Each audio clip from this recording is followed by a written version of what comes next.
Today we're going to make ribs in the Cuisinart COS-330 analog electric smoker. This is Robert with Pioneer Smokehouses, and I'm doing this video to walk a friend through some smoked ribs in this exact smoker, and I'm going to handicap myself a little bit by not using my PID, which I absolutely love, by the way, and I'm going to do it old school. So the first thing that you want to do is you want to get your temperature dialed in. And with the analog smoker, that can take a little bit of time. Just set your analog setting at about 50% and then just play with it for a while until you get it really dialed in. We're looking for 225 to 235. And on my smoker here, this thermometer reads 20 degrees over what the temperature actually is. So I will be using my probe thermometer on the inside to gauge the temperature. I'm a little high right now, so I'm going to continue to turn it down just a little bit until we get it where we want it while I'm prepping up the ribs.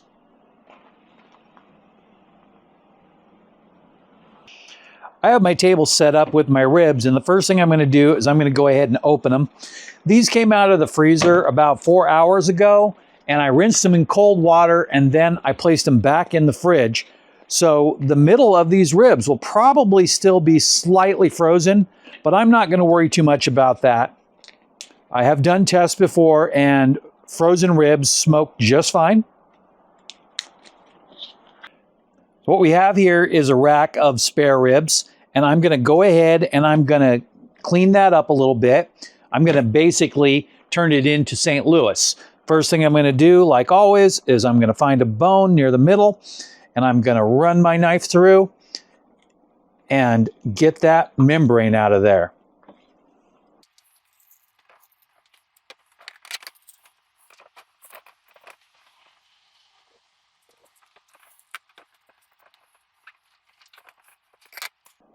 Now the membrane is gone, I'm going to go ahead and square up the edges just a little bit. That right there. We'll get rid of that end bone right there.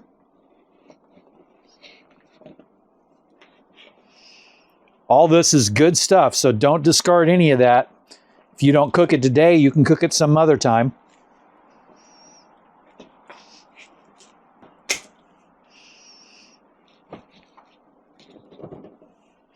There's going to be a little membrane on this piece, but I'm not going to worry about that. Then I'm going to follow right here where these knuckles are.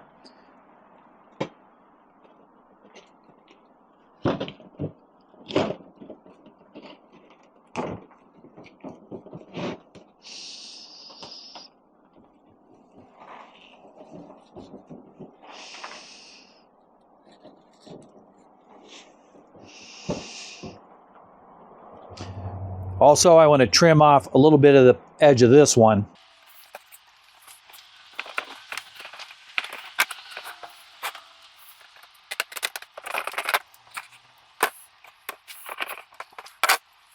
So I went ahead and got that all squared up, and it's a pretty decent trim. It could be just a little wider, but I wanted to get right up next to the knuckles so there wasn't a lot of that cartilage left in the piece. And so this isn't a prime piece of rib for a St. Louis cut because it should be a little wider and a little bit thicker. And this was a spare rib originally, so they do select special ones in the store. I recommend buying the St. Louis cut already in the store. It's just so much easier than dealing with if you know that's where you're going with it.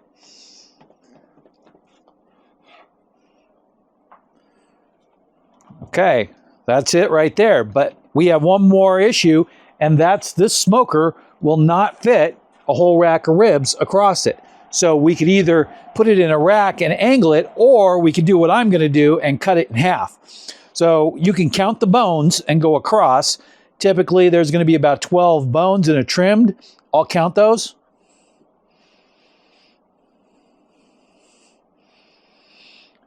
It is 12, and I like to make sure that I leave at least the 6 on the shorter side, and maybe even 7 if I'm a little concerned about it.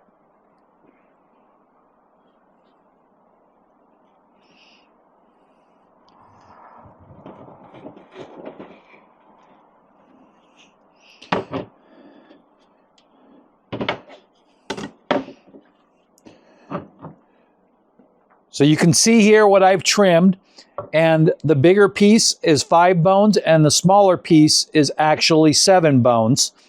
So they'll be just a little bit different in size, but hopefully they'll cook similarly because of the total mass. Now I'm going to go ahead and season these, lay all this stuff out so we can season it all at the same time. So what I have here is my homemade rib seasoning, and what that is 2 parts garlic, 2 parts pepper, 2 parts brown sugar, 1 part salt, and 1 part smoked paprika. Now, you can do yourself a favor and add a little extra smoked paprika. I mean, I didn't mean to say that. I meant do yourself a favor, and with pork, you can always add a little extra garlic. But the smoked paprika won't hurt anything, just saying. So I'm going to go ahead and just give this a light sprinkle. We'll go ahead and move the knife off the board. Try to keep as much of the seasoning on the board as possible.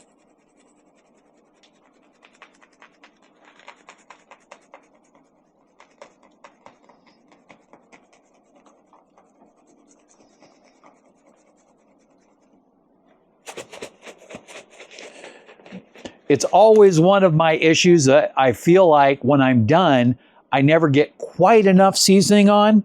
So I want to try to make sure I hit it with more rather than less.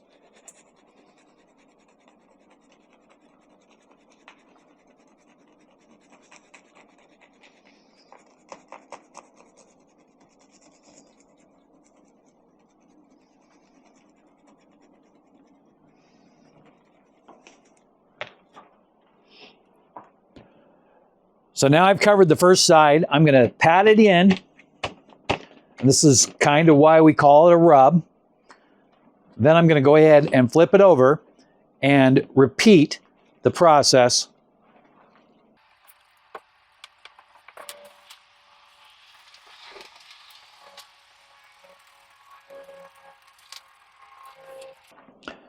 Now I've got the back done, and I'll pat it in again. But what I want to do is I want to wait for about a minute before I flip these. So we'll take a quick break and I'll be right back. So it's been a minute, and the reason I waited was because I wanted it to tack up a little bit. What happens is the salt will start drawing the moisture out of the meat almost immediately, and then that seasoning will get stuck onto the meat. It's basically the meat's natural binder. So you don't have to add mustard or anything else. I sometimes will add olive oil as a binder, but you don't have to, and it'll bind just fine. If you like mustard, by all means, add mustard. Put a little bit more on these thick spots here. You can see that they really took that seasoning.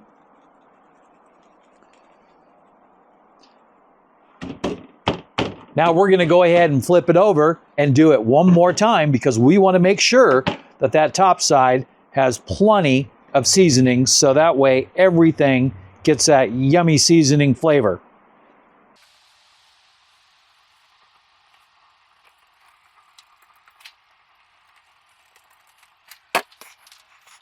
So this looks pretty good here. I'm going to take the ends of the ribs and I'm just going to tap them on the cutting board and pick up a little bit of seasoning with them. I don't need to put a bunch on there, just a little bit for the large faces.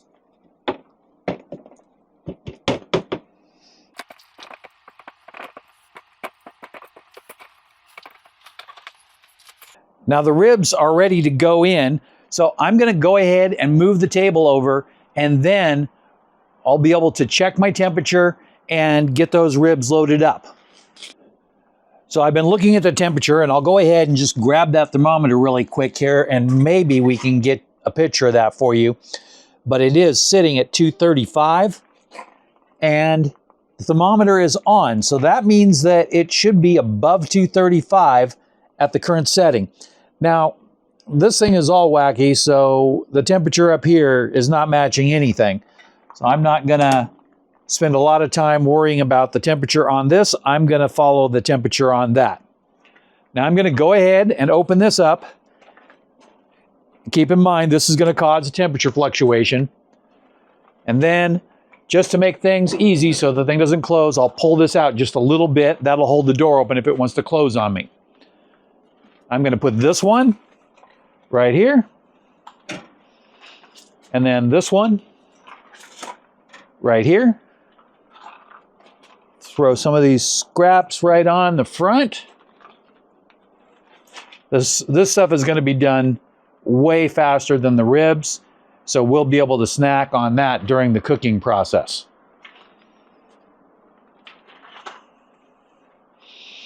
And then these big pieces, we're going to set them underneath here. Go ahead and push that in. I'm going to close the door, and then I'm going to go ahead and make a tinfoil tray to put underneath the ribs to catch most of the mess. So I've made a foil tray to go ahead and throw in there. This is a little bit larger than what's necessary, but I ripped off a piece of foil and that's what I got. And also, we're going to add a handful of wood chips in there. Something that I have taken to doing is using a metal spoon, but I forgot to bring it out. So we'll just do this the old-fashioned way and toss them in there. You can see the pan is right down here, and I'm going to use my right hand because I don't want to miss. Get it down in there. Looks like we need just a little more than that.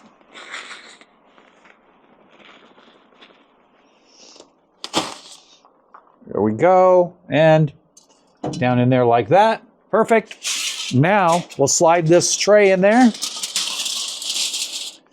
Make sure that there's a little bit of gaps around the edges so that way heat and smoke can get past it. And then we'll close the door.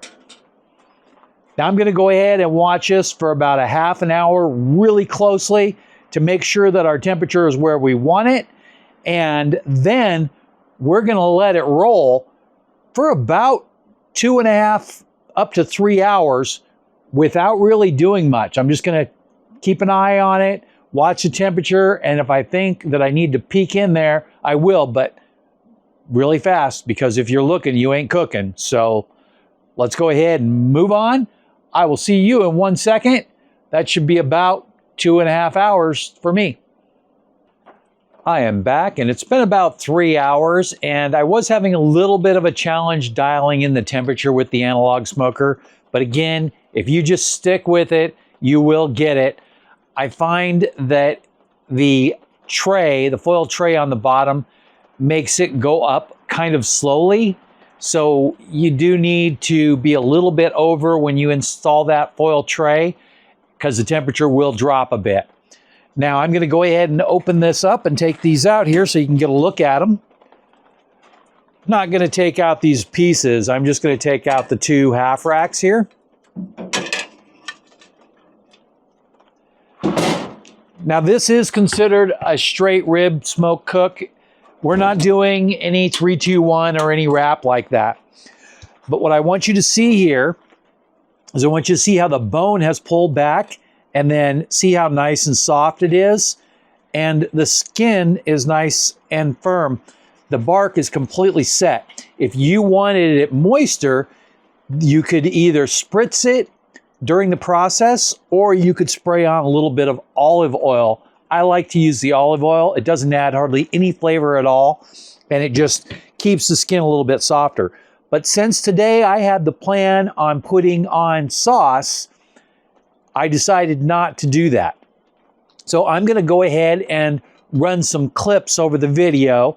And first, you're going to see me put sauce on one of the pieces with the standard brush. Now this sauce, let's talk about that first. I have a store-bought barbecue sauce that I like, and if you watch a channel, you'll know that I use this sauce all the time.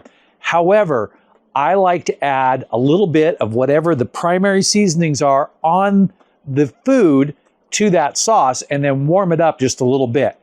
So what I did was I put in a little bit of garlic, a touch of pepper, and a touch of smoked paprika into my barbecue sauce. I did not add salt because there's already plenty of salt in the barbecue sauce, and there is a reasonable amount of salt on the ribs, and we don't want to go over. So first, I'll show you the video with the soft brush. You can see here, it just goes right on, nice and even, no problems whatsoever. Then, I'm going to show you video with the silicone brush. Now, we've been using silicone brushes from different companies for a while. These are both Cuisinart brushes, and you can see how it goes on. Both of them have their place. If I'm doing a really thin sauce, I really like the soft brush. If I'm doing a heavier sauce, I prefer the silicone brushes. So that's basically that there. And I'm gonna go ahead and put these ribs back into the smoker. So let me finish with that, and then I'll be right back with you and load those up. We're gonna do something with these ribs a little untraditional before I put them back into the smoker, and that's gonna hit them with some flame. Now, of course, I have the Searzall attachment, but I'm in a little bit of a hurry, so I'm just gonna use the straight torch and give that a shot and see if we can get just a little bit of caramelization on these before we set them in the smoker. So let's give that a shot.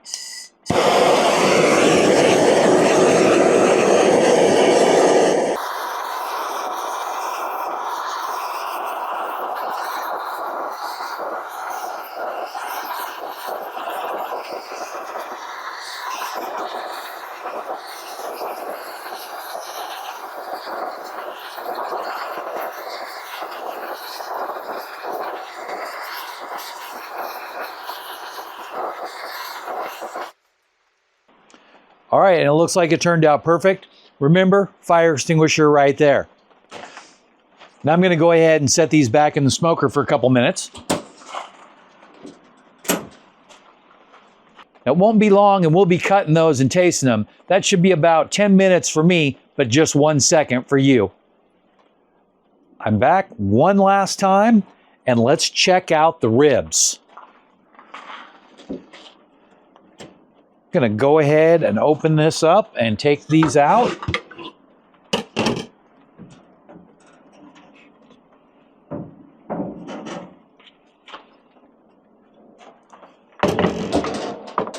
Close that up. And I want you to get a really good look at these. Now let's go ahead and cut them. Now, typically I cut the ribs from the bottom side where I can see the bones, but I really don't want to mess up this barbecue sauce. And I think I can see pretty good here because we've got plenty of good pull away.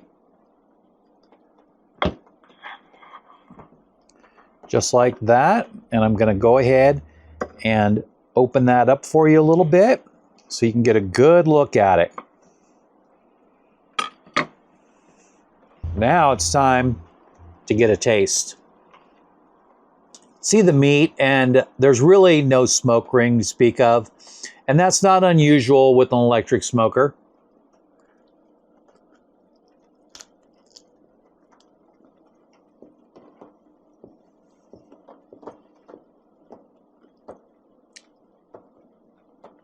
Now the meat is the way I like it. It's soft, but it's not fall apart. Now, if you want it to be softer to where it falls apart, you'll want to wrap it for about 30 minutes to an hour during the cooking process. I don't want it that way. I want it to hold together. I'm going to try this again.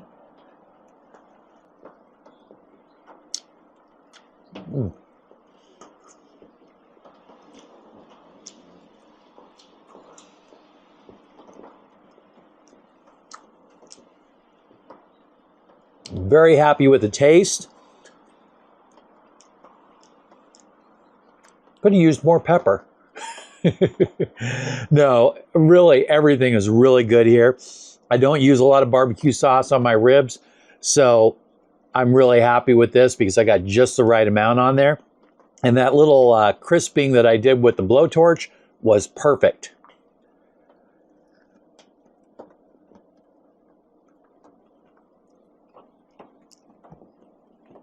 So one thing I forgot to mention about the blowtorch, that's a Searzall torch, and that is propane. So make sure that you're using food-friendly chemicals when you're cooking. Now, with the propane is perfectly fine with all the food, so you don't have to worry about it. And it leaves hardly any fumes, so don't worry about that. As far as this goes, I'm very happy with that. And the Cuisinart COS-330 did another great job of delivering some really flavorful food. I could have used a little bit more wood chips. That probably would have actually benefited this a little bit more. But again, I'm cooking for more than just myself. I'm cooking for my wife, and I'm also cooking for you. So if you like your food on the mild smoky flavor level, that's what we got today. And you will be very happy with this level. Now, if you saw anything you like in the video, there are affiliate links below. Those will help support the channel, but they won't cost you anything. Also below in the first link, you're going to find some articles. One of them is going to be the review article for this smoker. So check that out. And also check out the price on this smoker on Amazon. It does help the channel even if you don't buy it. So thanks for watching and have a great day.